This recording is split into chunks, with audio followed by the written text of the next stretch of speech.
Hello guys, welcome to the channel. ఈరోజు మన podcast guest Induri Manoj. He is MSc clinical psychology from first forensic university from Gujarat. Psychology అనేది చాలా interesting topic. Psychology అనేది ఏదైతే ఉందో మనం ఒక మెట్టు ఎక్కువగానే చూసేటటువంటి సబ్జెక్ట్. చూసి ఈరోజు ప్రపంచమంతా కూడా ఆర్టిఫిషియల్ ఇంటెలిజెన్స్ సైడ్ కావచ్చు, ఇన్ఫర్మేషన్ టెక్నాలజీ సైడ్ కావచ్చు, అటు వెళ్ళిపోతున్నటువంటి క్రమం లోపల చాలా ఒడిదొడుకులను ఎదుర్కొన్నటువంటి పరిస్థితి. ఈరోజు మానసిక శోభత చాలా ఉంది. నేటి సమాజానికి కావాల్సినటువంటి అంటే ఫేస్ చేస్తున్నటువంటి ఇష్యూ ఓపిక. అది మీరు అడిగినటువంటి క్వశ్చన్ ఏదైతే ఉందో పిల్లలకు మట్టుకే, కానీ ఈరోజు పెద్దలకు కూడా ఇదే సమస్య. పదాలు ఇవి మనం ఎక్కువగా సాఫ్ట్వేర్లో చూస్తున్నాము అని అంటున్నారు, కానీ ఈరోజు ప్రపంచం వరల్డ్ హెల్త్ ఆర్గనైజేషన్ ప్రకారంగా ప్రతి 5 లోపల ఒకరికి డిప్రెషన్ కానీ యాంగ్జైటీ కానీ ఉంది. నేను పట్టిన కుందేలకే 3 కాళ్ళు అన్నట్టు చాలా హిట్ ఈ రోజుల్లో బాగా జరుగుతుంది. అవేర్నెస్ అవేర్నెస్ లేకపోవడమా అనేది సమస్య కాదు. ఈరోజు వాళ్ళు ఏమనుకుంటున్నారు, నేనే రాజు, నేనే మంత్రి, నా రాజ్యం ఇది. Usage of the network is mandatory, how to use it. So అది తెలియకపోవడం బాధాకరం మనకు. అంటే దాన్ని ఏ రకంగా యూజ్ చేయాలి. సో ఈరోజు ద స్టాటిస్టిక్స్ మనం చూస్తూ ఉంటే, పాపులేషన్ స్టాటిస్టిక్స్ మొబైల్ అడిక్షన్ లోపల చూస్తూ ఉంటే దర్ ఇస్ 47% ఆఫ్ స్టాటిస్టిక్స్ మనకి చెప్తున్నాయి నో అంటే నో మొబైల్ అనేది నోబో అడిక్షన్ ఉంటుంది. నో మొబైల్ అంటే ఈ నోబో అడిక్షన్ ఏదైతే ఉందో లేకపోవడం, అంటే మొబైల్ లేకపోవడం వల్ల మనకి యాంగ్జైటీ పెరిగిపోతుంది. హాయ్ మనోజ్, ఈ ఎంఎస్సి సైకాలజీ అనేది ఈ జర్నీ ఎప్పుడు స్టార్ట్ చేస్తావు? Thank you brother for asking this question. Psychology అనేది చాలా ఇంట్రెస్టింగ్ టాపిక్. సైకాలజీ అనేది ఏదైతే ఉందో మనం ఒక మెట్టు ఎక్కువగానే చూసేటటువంటి సబ్జెక్ట్.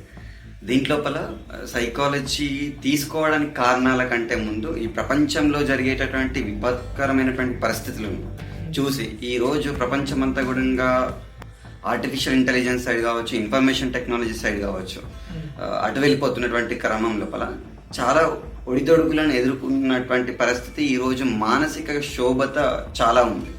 దానికోసం నేను సైకాలజీ రంగం అనేది తీసుకోవడం జరిగింది.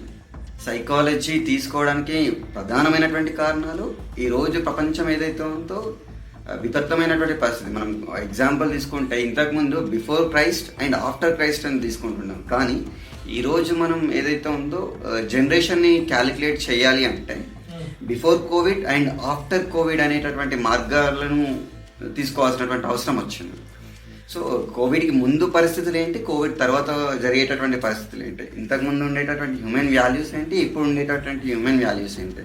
సైకాలజీ అనేది అది చాలా కామన్ సబ్జెక్ట్. ఇది ఏదైతే ఉందో మన దేశం లోపల సైకాలజీ అనేది పిచ్చి వాళ్ళు చదివేటటువంటి సబ్జెక్టుగా దాన్ని పరిగణిస్తారు, కానీ సైకాలజీ అనేది ఏదైతే ఉందో మన మానసిక స్ట్రెంగ్త్ని, మన మానసిక హెల్త్ని ఏదైతే ఉందో మానసిక ఆరోగ్యాన్ని స్ట్రెంగ్తెన్ చేసేటటువంటి ఒక గొప్ప సబ్జెక్టుగానే చూస్తూ ఉంటాం. ఈరోజు మనకు ప్రతి ఇంట్లోపల ఎంబీబీఎస్ ఫ్యామిలీ డాక్టర్గా ఎలా తీసుకుంటూ ఉంటామో, ఇతర దేశాలు మనము ఈస్టర్న్ కంట్రీస్ లోపల లైక్ అమెరికా, జపాన్ ఇలాంటి పెద్ద పెద్ద దేశాల లోపల ప్రతి ఇంటికి ఒక సైకాలజిస్ట్ని వాళ్ళు నియమించుకుంటూ ఉంటారు. ఎందుకంటే మనం ఇంట్లో గెలిచిన తర్వాతనే రచ్చ గెలవాలంటుంటారు. అదే మనం మన యొక్క మానసిక స్థితిని, మన యొక్క మైండ్ని గెలిచిన తర్వాతనే బయట గెలవాల్సినటువంటి అవసరం ఉంటుంది. కాబట్టి మనం మెంటల్గా స్ట్రెంగ్తన్ అయ్యేటటువంటి అవసరం చాలా ఉంటుంది. సో మెంటల్ హెల్త్ అనేది చాలా ప్రయారిటీ ఫస్ట్. అవును, కాబట్టి నువ్వు సైకాలజీ అనే ఒక సబ్జెక్టుని తీసుకొని గుజరాత్ లోపల world first forensic clinical psychology లోపల యూనివర్సిటీ లోపల 2 years స్టడీ చేసినావు కదా? Yes brother. So that is a great journey for me. It's taught me a lot things like మన యొక్క గ్రామీణ ప్రాంతం నుంచి, అంటే తెలంగాణ అనేటటువంటి గ్రామీణ ప్రాంతం, తెలంగాణ లోపల నిజామాబాద్ లోపల సిరికొండ అనేది అవుతుందో, ఇంతకుముందు మనకు నక్సలైట్లకు మారుమూలమైనటువంటి ప్రాంతం. సో ఇలాంటి ప్రాంతంలో నుంచి అంటే మనకు బస్సెస్ కూడా చాలా తక్కువగా ఉంటాయి. ఈవెన్ మనము తీసుకుంటుంటే చాలా రేర్గా వస్తుంటాయి బస్సెస్. కానీ ఇక్కడ నుంచి వెళ్ళి అంటే ప్రపంచం గర్వించే స్థాయి లోపల అంటే ప్రపంచం లోపల ఒక యూనివర్సిటీ ఉంది, మనకు world first forensic science university ఉందని తెలుసుకొని అక్కడ నాకు ఆల్ ఇండియా 87th ర్యాంక్ రావడం అనేది గొప్ప విశేషం. సో దాంట్లోపల నేషనల్ ఫోరెన్సిక్ సైన్స్ యూనివర్సిటీ లోపల నాకు అడ్మిషన్ రావడం జరిగింది. దాంట్లోపల నేను MSc in clinical psychology. Clinical అనేది ఏదైతే ఉందో మనం కంప్లీట్గా హాస్పిటాలిటీ సైడ్గా, సో ఈరోజు మానసిక రుగ్మతలకు సంబంధించినటువంటి చదువు పైన నేను అధ్యయనం చేయడం జరిగింది బ్రదర్.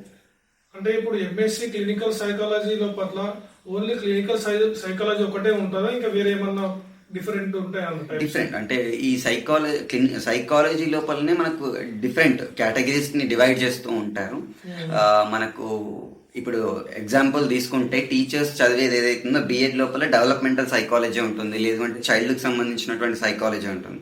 సో ఇది ఏదైతుందో క్లినికల్ సైకాలజీ అంటే మనకి ఎగ్జాంపుల్ తీసుకోవచ్చు హార్దిక్ పాండ్యా ఏదైతుందో allrounder, is a batsman, is a bowler, is a fielder లాంటిగా క్లినికల్ సైకాలజీ అనేది ఏదైతుందో అన్ని రంగాలను శాసించేటటువంటి ఒక గొప్ప రంగం. క్లినికల్ సైకాలజీని అందుకు ఎంచుకోవడం జరిగింది. నేను ఇటు అంటే టీచర్ ట్రైనింగ్ ఇవ్వడం జరుగుతుంది, దాంతోపాటు మనకు సాఫ్ట్ స్కిల్స్ ట్రైనింగ్ ఇవ్వడం జరుగుతుంది, దాంతోపాటు మనకు క్లినికల్ సైకియాట్రిక్ హాస్పిటల్స్లో వర్క్ చేయడం జరుగుతుంది. ఇలాంటి డిఫరెంట్ కేటగిరీస్ లోపల మనము వెళ్ళడం జరుగుతుంది అనేసి నేను క్లినికల్ సబ్జెక్ట్ కోర్ క్లినికల్ తీసుకోవడం జరిగింది. దాంట్లోపల కూడా డివిజన్ ఆఫ్ ది టాపిక్స్ అనేవి ఉంటాయి. So division of the topics అనేది మనకు డెవలప్మెంటల్ సైకాలజీ అని, సోషల్ సైకాలజీ అని, కాగ్నేటివ్ సైకాలజీ అని, సో ఇట్లా డిఫరెంట్గా మనకు డివైడ్ అయ్యి ఉంటుంది. అంటే మనకు డెవలప్మెంటల్ సైకాలజీ అంటే ఏ దశ లోపల ఎలాంటి సిచ్యువేషన్స్ ఉంటాయి, ఏ దశ లోపల మనం యొక్క ఎదుగుదల ఎలా ఉంటుంది. అలానే సోషల్ సైకాలజీ మన యొక్క మానసిక సంబంధాలతో పాటు మనం సోషల్గా మనం మిత్రులతో ఎలా ఉన్నాం, మన యొక్క రిలేషన్షిప్ స్టేటస్ ఏంటి, ఇవన్నీ కూడా చెప్పేది ఏదైతే ఉందంటే సోషల్ సైకాలజీ ఇటు డెవలప్మెంటల్ సైకాలజీ, అలానే క్లినికల్ సైకాలజీ అంటే మనకు రుగ్మతలు చాలా చూస్తున్నాం ఈరోజు, ఎన్నో రకాలైనటువంటి రుగ్మతలు చాలా ఎక్కువగా పెరిగిపోయినాయి. సో అలాంటి దానిపైన నేను స్టడీ చేయడం జరిగింది. అప్పట్లో నువ్వు ఒకసారి అంటే చాలా సార్లు నువ్వు మోటివేషన్ స్పీచ్ కోసం కూడా వెళ్తుంటవి. ఆ జర్నీ సైకాలజీ జర్నీ అనేది మోటివేషన్ స్పీచ్ నుంచి స్టార్ట్ అయిందా లేకపోతే ఎట్లా? ఎస్, నాకు చాలా నిజంగా నన్ను ఇగ్నైట్ చేసేటటువంటి question. First thanks for asking that question. నేను నా జర్నీ స్టార్ట్ చేసింది యాజ్ ఏ ఇంజనీరింగ్గా స్టార్ట్ చేశాను. నేను diploma in electronics and communications ఇంజనీరింగ్గా నేను నా 10th కంప్లీట్ అయిన తర్వాత స్టార్ట్ చేశాను. By the chance I got opportunity to study degree bachelor of arts in psychology చేయడం జరిగింది, ఇంగ్లీష్ లిటరేచర్, దాంతోపాటు సైకాలజీ తీసుకోవడం జరిగింది. సో జర్నీ ఏదైతే ఉందో మనం మోటివేషన్ అనేది ఏదైతే ఉందో అది చాలా క్షణికంగా వచ్చేటి ఏదైతే ఉందో క్షణిక నిర్ణయాలు అవి తీసుకోవడం సహజము. కానీ పర్మనెంట్ సొల్యూషన్ కావాలి మనకి ఎప్పుడు కూడా. పర్మనెంట్ సొల్యూషన్ కావాలి అంటే వాళ్ళకి ఏదైతే ఉందో మన దాని రూట్ కాజ్ అనాలిసిస్ అంటూ ఉంటాము. రూట్ కాజ్ అనాలిసిస్ చేయడం ఏదైతే ఉందో సైకాలజికల్గా ఇంకా డెప్త్గా ఉంటుంది అనేటటువంటిది తెలుసుకున్న తర్వాత నేను సైకాలజీని ఎంచుకోవడం జరిగింది. కాబట్టి మోస్ట్లీ నువ్వు ఫైనల్లీ ఎంఎస్సి సైకాలజీని డిసైడ్ చేసుకున్నాను. ఎస్, ఎంఎస్సి ఇన్ క్లినికల్ సైకాలజీని డిసైడ్ చేసుకున్నాను. దాంట్లోపల ప్రపంచం లోపల నేను అంటే ఢిల్లీ యూనివర్సిటీ అలాంటి గొప్ప యూనివర్సిటీలో చదువుకున్నటువంటి వాళ్ళతో పోటీపడి చదువుకోవడం అంటే అది గొప్ప విశేషం, గర్వకారణం. ఈ రోజుల్లో చాలామంది స్టూడెంట్స్ మొబైల్కి అడిక్ట్ కావడం వల్ల స్టడీ చేయలేకపోతారు, ప్లస్ ఫ్యూచర్లో సక్సెస్ కాలేకపోతారు. ఇటు స్టడీలో ఫెయిల్యూర్, ఫ్యామిలీ నుంచి కూడా ప్రాబ్లమ్స్, ఎన్నో రకాల ప్రాబ్లమ్స్ ఫేస్ చేస్తారు. అలాంటప్పుడు ఆ స్టూడెంట్స్కు నీ యొక్క సజెషన్ ఏంటి? ఏదైతే ఉందో మొబైల్ అడిక్షన్ అనేది మనం ఈ కోవిడ్ తర్వాత చాలా ఎక్కువగా చూస్తున్నాం. మనకు ఈ నెట్వర్కింగ్స్ అనేవి చాలా పెరిగిపోయినాయి. మనకు 5G అనేసి వచ్చేసింది, ఇంతకుముందు 4G వచ్చేసింది. అంటే ఈ usage of the network is mandatory, how to use it. So అది తెలియకపోవడం బాధాకరం ఫస్ట్ మనకు, అంటే దాన్ని ఏ రకంగా యూజ్ చేయాలి. సో ఈరోజు ద స్టాటిస్టిక్స్ని మనం చూస్తూ ఉంటే, పాపులేషన్ స్టాటిస్టిక్స్ మొబైల్ అడిక్షన్ లోపల చూస్తూ ఉంటే there is a 47% of statistics మనకు చెప్తున్నాయి నో అంటే నో మొబైల్ అనేది నోబో అడిక్షన్ ఉంటుంది. నో మొబైల్ అంటే ఈ నోబో అడిక్షన్ ఏదైతే ఉందో లేకపోవడం, అంటే మొబైల్ లేకపోవడం వల్ల మనకి యాంగ్జైటీ పెరిగిపోతుంది. 5 minutes వాడకపోతే వాళ్ళకు ఒక తెలియని ఫీలింగ్, మిస్సింగ్ ఫీలింగ్ అనేది వస్తూ ఉంది. అంత డేంజరస్ సిచ్యువేషన్స్కి మనం వెళ్తున్నాం. దీన్ని కొంచెం అరికట్టాల్సినటువంటి అవకాశం మన చేతుల్లోనే ఉంది. దీనికి ఏదైతే ఉందో దీని పరిష్కారం మన చేతుల్లోనే ఉంది. సో మొబైల్ అనేది ఏదైతే ఉందో మనకి ఇంతకుముందు తెలియదు, ఇప్పుడు మనకు సమాజానికి పరిచయం అయింది ఏదైతే ఉందో మనం దాని పరికరాన్ని కానీ చూసి దాని యొక్క యూసేజ్ ఎంత ఉందో తెలుసుకొని దాన్ని పక్కన పెట్టడం చాలా ఉత్తమం. సో అది ఏదైతే దాన్ని ఎంతవరకు వాడాలి, ఎంతవరకు వాడకూడదు అనేటటువంటి తెలియాల్సినటువంటి అవసరం ఈరోజు చాలా మట్టుకు ఉంది. సో దాన్ని మనం అంటే ఈరోజు మనం దాని యొక్క అవర్స్ రెడ్యూషన్, మనకు డిజిటల్ వెల్బీయింగ్ లోపల టైం పెట్టుకోవాలి. అంటే టైమర్ సెట్ టైమర్స్ అంటుంటాయి. నేను ఒక రోజు ఒక యూట్యూబ్ని నేను 30 minutes యూజ్ చేస్తాను, ఒక ఇన్స్టాగ్రామ్ని నేను ఒక 30 minutes యూజ్ చేస్తాను, స్నాప్చాట్ని నేను ఒక 15 minutes యూజ్ చేస్తాను. ఇట్లా మనం టైమర్స్ని పెట్టుకొని రిస్ట్రిక్ట్ చేయగలుగుతాయి, మన యొక్క మైండ్ని మనం రిస్ట్రిక్ట్ చేయగలుగుతాయి. సో అప్పుడు కొంచెం మొబైల్ నుంచి దూరం వెళ్ళడానికి అవకాశం ఉంటుంది. కానీ ఇప్పుడు మనం ఎట్లా అలవాటు అయింది అంటే 21 రోజు స్వామి మాల దీక్ష పట్టిన వాళ్ళు 22వ రోజు కూడా మధ్యాహ్నం 1 గంటలకు విపరీతమైనటువంటి ఆకలి ఉంటుంది. సో అట్లనే ఈరోజు మొబైల్ అనేది స్మాల్ పాయిజన్ లాగా మనకి ఎక్కేసింది. మనకి ఇన్స్టాగ్రామ్ ఏదైతుందో రీల్ అడిక్షన్. ఈరోజు యువతంతా మార్నింగ్ లేస్తే ఇలా పెద్దవాళ్ళందరూ కూడా ఇలా అంటే వాట్సాప్ స్టేటస్ని ఇలా యువత అంతా ఇలా సో ఇలా అడిక్ట్ అయినటువంటి వాళ్ళు ఏదైతే దానికి కొంచెం డిఅడిక్షన్, అంటే అడిక్షన్ నుంచి కొంచెం డిఅడిక్ట్ అవ్వాల్సినటువంటి అవసరం ఉంది. సో దాని ద్వారా మన యొక్క న్యూరో ట్రాన్స్మిటర్స్, డోపమైన్ లెవెల్, దానికి ముఖ్య కారణం ఏదైతుందో బయట ప్లెజర్ని తీసుకోలేకపోతున్నారు. సో ఒక వ్యక్తి వాలీబాల్ ఆడితే కొంచెం మంచి ప్లెజర్ వస్తుంది, చాయ్ తాగితే ఇంకా కొంచెం మంచి ప్లెజర్ వస్తుంది, ఒకరితో నవ్వుతో మాట్లాడితే కొంచెం మంచి ప్లెజర్ వస్తుంది. ఈ ప్లెజర్ అంతా మనకు ఒక చరవాణి లోపల, ఒక మొబైల్ లోపలనే దొరకడం ద్వారా దీనికి చాలా అడిక్ట్ అయిపోతుంది. సో కొంచెం దీనికి ఆల్టర్నేటివ్ పద్ధతులు వెతుక్కొని ఎప్పుడైతే యువత కొంచెం దాన్ని అవాయిడ్ చేస్తే ఖచ్చితంగా రిజల్ట్ ఉంటుంది.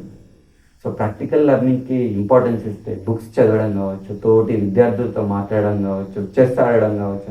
ఈరోజు చెస్ మనకు మొబైలే ఉంది, టైం మొబైల్ అయిపోయింది, ప్రతిదీ కూడా మొబైల్ అనేది రిప్లేస్ చేసింది. ఒక క్యాలెండర్ మొబైల్ రిప్లేస్ చేసింది, ఒక టైం మొబైల్ రిప్లేస్ చేసింది, ఒక బ్యాంక్ మొబైల్ రిప్లేస్ చేసింది, ఒక పేపర్ నోట్స్ మొబైల్ రిప్లేస్ చేస్తుంది. ఇట్లా మనకు అన్నీ రిప్లేస్ చేస్తుంది. అంటే మనం వస్తువులను ప్రాపర్గా వాడుకోకపోవడం వల్ల మనకు మొబైల్ అనేది రిప్లేస్ చేస్తుంది. అట్లా మన స్క్రీన్ టైం అనేది పెరిగిపోతుంది. ఆ స్క్రీన్ టైం పెరిగి మన యొక్క ఐ పైన చాలా ఎఫెక్ట్ చూపిస్తుంది. సో ఇట్లా మన యొక్క అటెన్షన్ని ఫస్ట్ గ్రాప్ చేస్తుంది. సో మన అటెన్షన్ కొంచెం పేపర్స్ పైన, బుక్స్ పైన, సో కొన్ని వస్తువుల పైన పెరిగితే ఈ మొబైల్ పైన వాడకం తగ్గుతుంది అనేటువంటి భావం. ఇప్పుడు స్టూడెంట్స్ గురించి మాట్లాడినాం మనం. చిన్న పిల్లలు ఉన్నారు, 5 years 6 years, మొబైల్ పెడితే కానీ భోజనం చేయరు. అలాంటి వాళ్ళకు ఎలాంటి సజెషన్ ఉంటుంది? ఈరోజు మీరు మొబైల్ ఇచ్చి పిల్లలను తినడం ప్రోత్సహిస్తున్నటువంటి తల్లిదండ్రుల విజ్ఞప్తి, ముఖ్యంగా ఈ ఛానల్ ద్వారా చెప్పడం ఏదైతే ఉందో, రాబోయేటటువంటి 20 సంవత్సరాల లోపల వాళ్ళు ఖచ్చితంగా సైకాలజికల్లీ ఇల్నెస్, వాళ్ళు సెల్ఫ్గా డిసిషన్ తీసుకోలేరు, వాళ్ళకి సెల్ఫ్గా అవేర్నెస్ ఉండకపోవచ్చు, యాంగ్జైటీ డిజార్డర్స్ పెరుగుతూ ఉంటాయి. మొబైల్ అనేది ఏదైతే ఉందో అదొక పెద్ద ప్రమాదకరం మనకు. సో దాన్ని కొంచెం అవేర్నెస్ తెచ్చుకొని వాళ్ళకి డిసిషన్ మేకింగ్ స్కిల్స్ ఉంటాయి, వాళ్ళకి లీడర్షిప్ స్కిల్స్ ఉంటాయి. అంతా కూడా డిపెండెన్సీ పెరుగుతుంది. ఇండిపెండెంట్గా పెరగాల్సినటువంటి పిల్లల్ని మనమే ఇండైరెక్ట్గా ఇండిపెండెంట్గా బతుకనిస్తాం, అంటే డిపెండెన్సీ పెంచుతున్నాం. సో ఇండిపెండెంట్గా పెరగాలి అంటే మీకు అది చాలా సులువు. మొబైల్ ఇస్తే 5 నిమిషాలలో తింటారు పిల్లలు అనేది మీకు చాలా సులువు, కానీ దాని యొక్క ప్రభావం చాలా ఎక్కువగా ఉంటుంది. దానికి రకరకాల ప్రభావాలు ఉంటాయి. సో దాన్ని మీరు చూసుకోండి, ముందు జాగ్రత్తగానే హింటిస్తున్నాం. ఎందుకంటే మేము చూస్తున్నాం ఈరోజు ఆటిజం, ADHD, అంటే ఆటిజం మన పిల్లల లోపల మాటలు రాకపోవడం కావచ్చు, ADHD attention deficit hyper activity disorders కావచ్చు, ఇలాంటి చాలా రుగ్మతలు ఏవైతే ఉన్నాయో మనకు మొబైల్ ద్వారా పిల్లలకి పిల్లలు మొబైల్ని చూస్తే వీళ్ళకి స్వతహాగా ఆలోచించేటటువంటి శక్తి లేకుండా.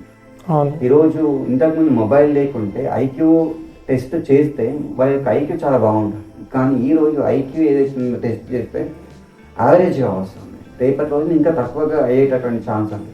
అంటే దానికి మూల కారణం ఏదైతుందో స్వతహాగా ఆలోచించేటటువంటి శక్తి లేకపోతుంది. సింపుల్గా ఒక బాబుని నీకు రైస్ ఎక్కడి నుంచి వస్తుంది అంటే అబ్బాయి చెప్పేటటువంటి ఆన్సర్ ఏదైతుందో సూపర్ మార్కెట్ నుంచి వస్తుంది. యాక్చువల్గా రైస్ ఎక్కడి నుంచి వస్తుంది అంటే పొలం ఉంటుంది, అక్కడ రైతులు ఉంటారు, దాన్ని వాళ్ళు కష్టపడుతూ ఉంటే దాని తర్వాత ఒక 6 నెలలు శ్రమిస్తే అది ఇంటికి ధాన్యం వస్తుంది అనేటటువంటి జ్ఞానం లేకుండా అయిపోతుంది. అంటే మనం సొసైటీని ఇలా డెవలప్ చేస్తాం. అది ప్రాబ్లం ఖచ్చితంగా పేరెంట్స్ పైన. వాళ్ళు దాని కర్త కర్మ క్రియ ఎవరైనా ఉన్నారంటే parents. So parents first awareness ఉండాలి. ఆ 5 నిమిషాలు మీరు బుజ్జగించో, చిన్నమ్మ రావే, జాబిల్లి రావే అనేటటువంటి అబద్ధాలు చెప్పైనా తినిపించవచ్చు, కానీ మొబైల్ ఇచ్చి తినిపించకూడదు, తినిపించకూడదు.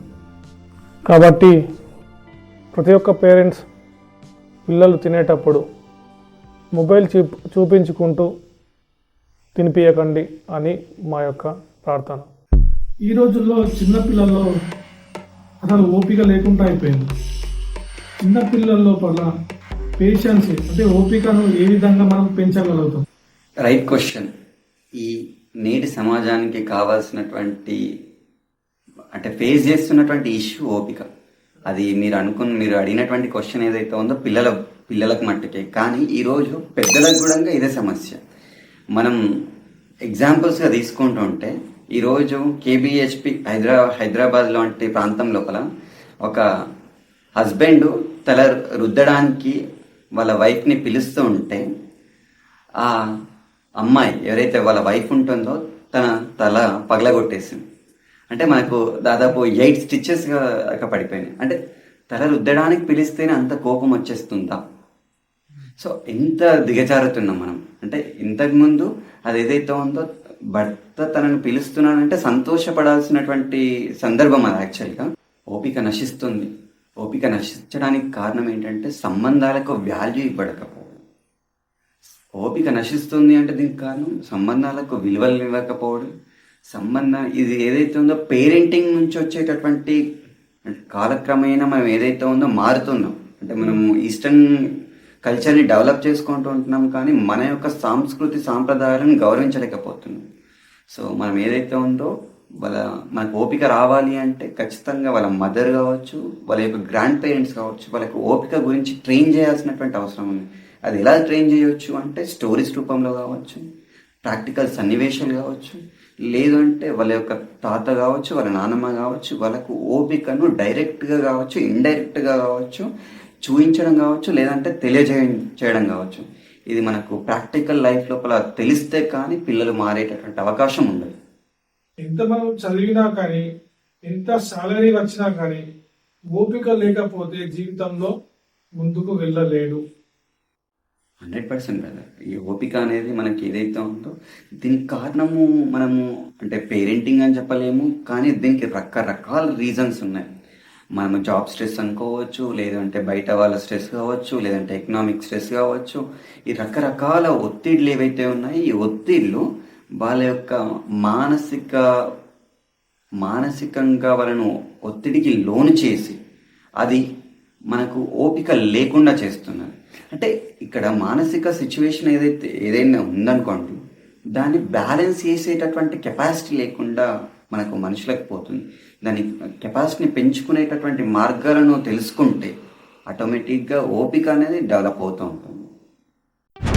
ఈ రోజుల్లో ఒక్కొక్కల బిహేవియర్ ఒక్కొక్క రకం ఉంటుంది.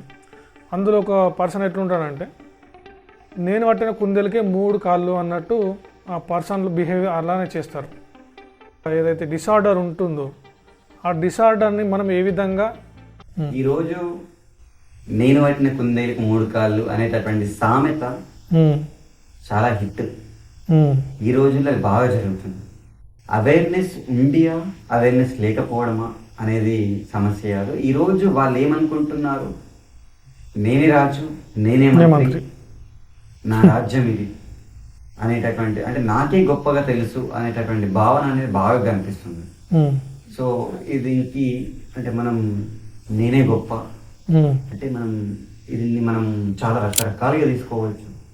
దీన్ని బార్డర్ లైన్ పర్సనాలిటీ డిజార్డర్స్గా పరిగణన తీసుకోవచ్చు. దీన్ని ఇంటర్నేషనల్ క్లాసిఫికేషన్ డిజార్డర్స్ కింద మనము వరల్డ్ హెల్త్ ఆర్గనైజేషన్ లోపల దీన్ని ఇంటర్నేషనల్ క్లాసిఫికేషన్ డిజార్డర్స్ లోపల బార్డర్ లైన్ పర్సనాలిటీ డిజార్డర్గా మనం తీసుకోవచ్చు. సో ఇది ఎక్కువగా ఎక్కడ చూస్తూ ఉంటాము అంటే ఎక్కువగా ఆల్కహాల్ మద్యం తీసుకునేటటువంటి వ్యక్తుల లోపల చూస్తుంటాం. ఇంట్లోపల పెద్ద ఎవరుంటారో వాళ్ళపైన చూస్తూ ఉంటాం. సో సమాజం లోపల అంటే మనం వాళ్ళ యొక్క ఈ ఫ్రెండ్ సర్కిల్ లోపల ఎవరి దగ్గర డబ్బు ఎక్కువగా కనిపిస్తుందో వాళ్ళ దగ్గర చూస్తూ ఉంటాం. ఇవి ఏవైతే ఉన్నాయో మనకు కామన్గా చూస్తూ ఉంటాం. కానీ వాళ్ళకి అర్థం కానటువంటి విషయం ఏంటంటే నేను చేస్తున్నటువంటి పని కరెక్టా, సెల్ఫ్ అవేర్నెస్ అనేది లేకపోవడం జరుగుతుంది. అంటే వీళ్ళు ఎలా ఉంటారంటే చాలా అంటే ఆత్మ అంటే వీళ్ళ యొక్క మానసిక సిచ్యువేషన్ ఎలా ఉంటుందంటే చాలా క్లియర్ మైండ్ సెట్ ఉంటుంది.